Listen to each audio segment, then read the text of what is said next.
Ladies and gentlemen, in today's video, I'm going to discuss about the various defenses a company takes against hostile takeover or merger. The defenses they take are quite sometimes funny and unethical as well, but since it comes under the legal umbrella, that's all fine. So before we talk about defenses, we need to understand what is hostile takeover or merger. If company A tries to take over, purchase company B, and company B's management is not very happy about it, we call it a hostile takeover. Now there are different types of defenses companies put forward to avoid being purchased, acquired, or being merged with a new acquirer which they don't find favorable. Now before we talk about defenses, there are two different types of approaches. One is known as managerial infringement hypothesis, which means that generally management of any public limited company is busy looking after their own benefits, safeguarding their own interest. So that's why they are not interested in new management. If a new management comes in, obviously their position will be difficult. They will not be able to do what they have been doing. The other theory put forward is shareholders' interest hypothesis. Now management tries to convince shareholders that these takeover bids are detrimental to company's success. Why? Because this distracts the management from profit-making activities. Now let's talk about the defenses. There are some pre-offer defenses, which means there is a rumor or possibility that our company, if I am in a management of a company, that our company is maybe acquired, purchased by a different company which we are not very happy about. What can we do before we formally receive the offer? The very first one is known as shock repellent. Now under shock repellent, what happens? The management of a company before any bid convinces the shareholders to make changes in the company's bylaws and charter in order to make the target company which is being sold less attractive to the buyer. Now these changes would make the existing management more powerful so that for the acquirer the negotiation becomes a little difficult. The next defense the management of a company does is staggered election of board directors. What they do is every year very few directors will offer themselves for election, so that shareholders would have to wait for many elections to get the majority of directors who favor their decision of selling their company to an acquirer. The third defense a company may go for is changing the state of incorporation. If they change the state of incorporation, in US there are certain states which are a little flexible, which allows this, which means the company will be able to install anti-takeover amendments in order to protect it legally. One of this example is supermajority takeover approval or provision, which means what? When they change their articles, their bylaws, the company's charter, they make it possible that whenever there is an acquirer, a company which is acquiring, and the company which is being sold is known as a target company. So what the target company does is they changes their laws, their bylaws, their charter, which makes it possible that unless 2/3 or 75% majority is there, unless 75% or maybe 2/3 of the shareholders does not approve, the takeover will not take place. So obviously it becomes difficult for the acquiring company to acquire the target company, because the target company needs to have 75% majority or sometime 2/3 majority of shareholders and voting rights to approve the acquisition. The next type of defense is the fair merger price provision. What does this mean? This means that the acquiring company will have to pay the non-controlling interest. You must have done consolidation. So you know, in consolidated financial statements, what happened? We have a parent and subsidiaries or many subsidiaries. Subsidiary is a company in which another company, which is a parent company, has invested more than 50%. So if a parent has 80% investment in a subsidiary, the 20% shareholders are known as non-controlling interest. So under fair price, what happens? The acquirer has to pay a fair price to the NCI, the non-controlling interest. Earlier we used to use term minority interest. So the acquirer has to pay a fair price to the NCI. Only then the merger can be approved. Now this fair price could be linked to EPS or any price earning multiples, which could be really expensive. And if the fair price is not offered, then according to the new charter, they have to have supermajority, means around 2/3 or 75% of the shareholders should approve the merger or acquisition. Generally, this fair price provision is accompanied by a freeze out provision, which means that the acquirer would have to wait for a certain number of years before the acquisition or merger can take place. So obviously this would again make the acquirer a little hesitant to go for such a deal. Next one is golden parachute. Now this is not the parachute we are talking about, skydiving and parajumping. This golden parachute means that if there is a hostile takeover, the existing management has already done their homework. What they have done is they have incorporated new laws in their bylaws, in the company's charter, which requires the acquiring company to pay huge sums of money to the key executive of the target company if the acquiring company wants them to leave their job after acquisition. So obviously the acquiring company will think like, if we acquire them, this is the amount we have to pay to the key personnel, the key executives, and which obviously would be a huge amount, which makes the target company less attractive for the acquirer. The next one is poison pill. As I said, the numbers are pretty funny. It says poison pills. Now what is poison pill? Target company which is being purchased, acquired, changes their charter in such a way that if the acquisition takes place, their existing valuable contracts with their associates may end, which obviously will dent the company's performance, and the acquiring company wouldn't like that. In other words, an existing company, which is the target company, may have several valuable contracts with different associate business partners. They have kept in their charter a provision, if the company is sold, that these valuable deals will come to an end. So obviously there is a possibility that the acquiring company was acquiring the target company because of these valuable deals and contracts, but once acquisition takes place, these contracts will be nullified. So obviously the target company will not remain that attractive as it was before. Another extension of poison pill is flip in and flip over. Now under flip in, what happens, the company, as I said, they have made, it's a pre-defense measure, they have made changes in their charter that if the company is being sold, immediately the existing shareholders will get a right to buy additional shares at a discounted price. Now what happens as a result? There are more shares for the acquiring company to buy, which makes the target company less attractive for them. And most of the time the target company makes this a big news, so the acquiring company, knowing that the company has a flip-in provision, this itself acts as a deterrent for acquisition, obviously hostile acquisition.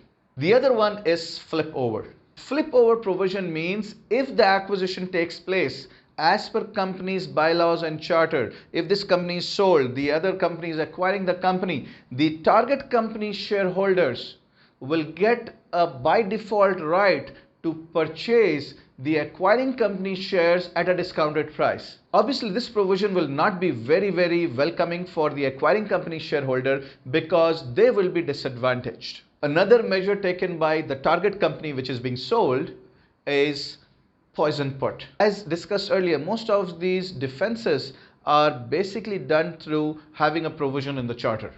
Now what is this provision of poison put? Poison put refers to having a clause in the company's charter that if the company is being sold, the bondholders, the long-term liabilities will become due immediately. So they keep a clause in the bond indenture, which is the bond agreement, that if our company is being sold, the acquiring company will have to pay all the long-term loans of this company ASAP, which obviously could lead the company to bankruptcy. So obviously the acquiring company will think, if we acquire, yes, we have to pay the shareholders, but we also have to pay the long-term debentures and bonds, which generally are supposed to continue. So this is one intelligent provision which is put in the bond indenture, which makes the hostile acquisition almost impossible and very unattractive. Other attempt to avoid a hostile takeover is restricted voting rights plan. Now what happens in restricted voting right plans is the existing company, the target company, issues additional shares which has no voting rights. Now as a result, what happens, even if the acquiring company tries to acquire, the shares which they purchase, most of them would not have voting rights.